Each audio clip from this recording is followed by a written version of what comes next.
Shalom. In this video I want to talk to you about the things that sanctify God's name and the things which desecrate God's name. This subject matter covers areas similar to that of Kiddush Hashem and Chilul Hashem in Rabbinic Judaism, literally the sanctification of the name and the desecration of the name. Within these Hebrew terms, the word Shem, or name, actually means reputation, the reputation of God. Consider when someone slanders another person's good name, they say bad things to damage their reputation. It's the same kind of thing. Now there are some in mainstream Judaism who will define Kiddush Hashem and Chilul Hashem as anything which augments or brings down the reputation of the Jewish community. In the Talmud, there are many things which are designated as sins that desecrate God's name, but what they actually should be classed as is bringing disrepute onto the Jewish community and disrespect for others, both of which indirectly bring disrepute to God, but are not the same thing. I would agree that the things the Talmud considers desecration of God's reputation are bad things, but there is a factor in the Israelite faith which would preclude anything and everything being a desecration of God's reputation. There was a belief in the Israelite religion that sins against human beings could be atoned for and forgiven, but sins against the holiness of God and sins against the reputation of God could not be atoned for or forgiven in this life. If indeed the full range of sins covered in the rabbinic definition of desecration were true, then we would all eventually build up a backlog of sins that could never be forgiven, and that cannot be the case. For example, deliberately embarrassing someone or humiliating them would in Rabbinic Judaism be classed as a desecration of God's name. However, in Talmidaism, although it would still be considered a sin, it would not be an unforgivable sin, and therefore not a desecration of God's name. In biblical terms, we define Kiddush Hashem as anything which augments God's reputation and brings honor and renown to God.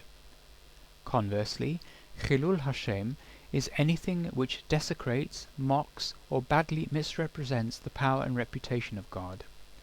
In our tradition, which follows Israelite tradition, the definitions stick strictly to God's reputation, and not the reputation of the Jewish community or the honor of the individual. Sanctification of God's reputation is acting in a way which reflects well on the God we worship, by doing good works as a community, by causing non-Jews to raise their respect for the God of Israel, by helping others in God's name, by diverting praise from oneself and acknowledging one's gifts as a blessing from God, and so on. Here's an example which brings honor to God's reputation. A Jewish merchant bought a supply of empty wooden boxes from a Gentile trader. His sons were going through the boxes to break them down and reuse the wood to make furniture. In one box they found a beautiful necklace of gold studded with rubies, emeralds, and other precious stones. One of the sons grabbed the necklace. Holding it up, he exclaimed, "Look at this! We're rich! We can sell this and never have to work again." So he and his brothers took the necklace to their father and said to him, "Look, father, what we've found." Their father inquired of them how they had got the necklace, and they told him, "From the consignment of empty wooden boxes that you bought from the Gentile trader." So the father said to them, "My sons, this does not belong to us. We are bound by the laws of our God to return it to the one who it truly belongs to." So the next day the Jewish merchant went back to the Gentile trader. Handing the necklace to him, he said, "My sons were going through the wooden boxes you sold me, and they found this. When they handed it to me, I realized it must have come from you, so I'm returning it to its rightful owner." The Gentile trader broke into tears and said, "Blessed be the God of Israel, who has moved you to act with honesty. Your God is surely with you. This necklace belonged to my wife, who died last year. This is all I have to remember her by. Blessed be the God of Israel." In this story, the non-Jewish trader was moved by the honest example of the Jewish merchant and blessed not the Jewish people, but the God the Jewish people worship. This story illustrates an example of an act which sanctifies God's reputation. Now we turn to desecration of God's reputation.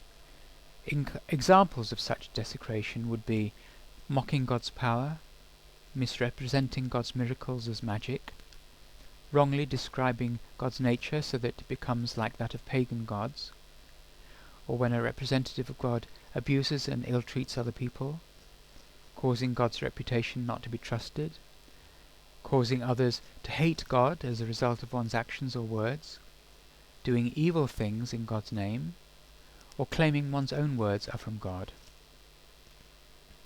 Let me give you some examples from the Bible. Let's take mocking of God's power. In Isaiah 22:14, the people of Judah were warned of the dire consequences of their immoral behavior. However, instead of repenting, they celebrated and, in effect, showed the finger to God. They mocked the reputation of God's power and holiness. As a result, Isaiah relayed to them a message from God. This sin will not be atoned for until your dying day. As I said earlier, it was believed that sins against God's holiness and reputation could never be forgiven in this life. Now let's look at misrepresenting God's miracles as magic. When the Israelites asked for water in the desert, Moses produced water, but misrepresented this miracle of God as magic. As a result, his punishment was that he was not allowed to enter the land of Canaan. This suggests that one of the punishments for desecration of God's reputation is the denial of one's greatest hopes or dreams. Now let's turn to misrepresenting the nature of God. In the 8th century BCE, the prophet Jeremiah criticized Israelites on God's behalf for offering their children in sacrifice to the pagan god Molech. They also said that Molech was Adonai. They believed that they could gain permanent salvation from their sins by the sacrifice of their firstborn. This belief in itself was a desecration of God's reputation, because our God forgives by the power of his love and purifies us by the power of his glory. They also claimed that Molech was an incarnation of Adonai, which was another desecration of God's reputation, because our God does not have incarnations or equivalents. If a Gentile believed these things of their God, they would not be matters covered by Chilul Hashem. However, for a Jew or a God-fearer to claim such things of the God of Israel would be a desecration of God's reputation. Here are examples of when a representative of God abuses and ill-treats others. A good example would be Eli's sons. In 1 Samuel chapter 2, the corruption of Eli's sons is described. Like Eli, they were priests, and they had a responsibility to act with honor and holiness, since they were representatives of God. However, they were corrupt, and unfortunately they suffered the ultimate punishment, death. In Yeshua's time, the Sadducean priests were corrupt, so when the temple was destroyed, their punishment was the extinction of their sect. Causing God's reputation not to be trusted would be doing things like swearing false oaths in God's name, or committing perjury, swearing in God's name that you will tell the truth, but then lying, or taking an oath as a judge that you will judge justly, and then taking bribes to give a false judgment. Also giving an unjust judgment in a court of law governed by Jewish religious law.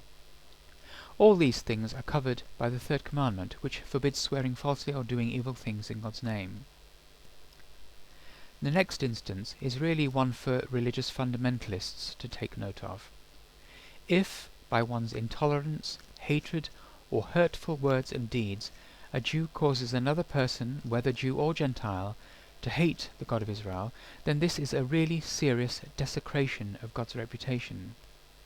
We are meant to be a blessing and a benefit to others, but if we become a curse to others by being hateful and intolerant towards non-Jews, then this desecrates the holiness of God.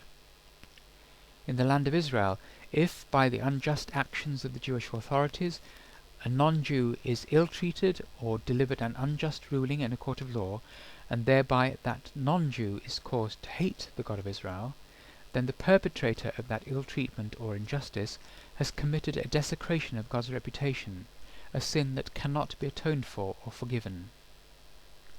Also, doing evil things in God's name, killing in God's name, is one of the worst things you can do in this life. For example, to avenge the rape of their sister Dinah, Simeon and Levi killed the men of Shechem. God's reputation was desecrated because their brothers had insisted the men of Shechem be circumcised before they could marry Hebrew women. Simeon and Levi abused this situation.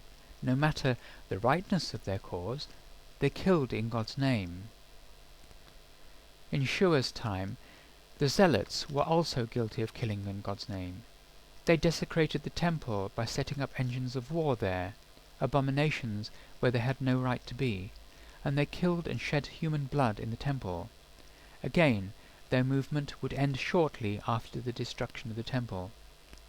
In our modern times, if anyone kills in God's name, then they have blasphemed God's name. Such an act is one that cannot be atoned for in this life. Lastly, false prophecy is a really serious matter because it is claiming one's own words as God's. Such a thing defames God's reputation. I have met people who speak their own thoughts and then claim these words are from God. You must never do such a thing, because this is a sin against the holiness of God. Remember, it is something that cannot be atoned for or forgiven in this life. Take a look at Jeremiah 23:34 to 40. The punishment for such a sin is disgrace and shame. The Talmud lists many examples of the desecration of God's name. While I would not disagree that the examples themselves are bad, they do actually divert our minds from what really misrepresents God's reputation. Corrupt ministers and priests ill-treating others, killing in God's name, causing ordinary people to hate God, committing injustice in God's name, and claiming false beliefs about God, which misrepresent God's nature. Although desecration cannot be atoned for, one can lessen the nature of the punishment by doing good works and by devoting one's life to raising the reputation of God in the eyes of humanity.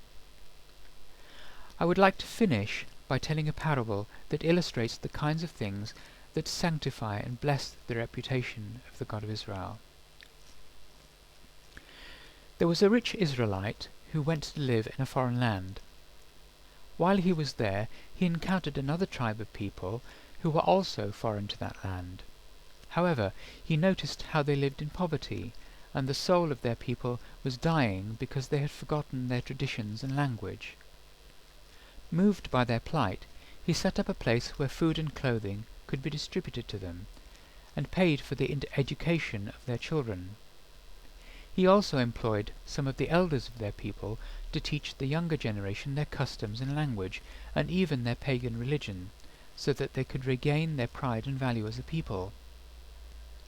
So moved were these people at the efforts of this rich Israelite, that they invited him to participate in one of the festivals to their gods.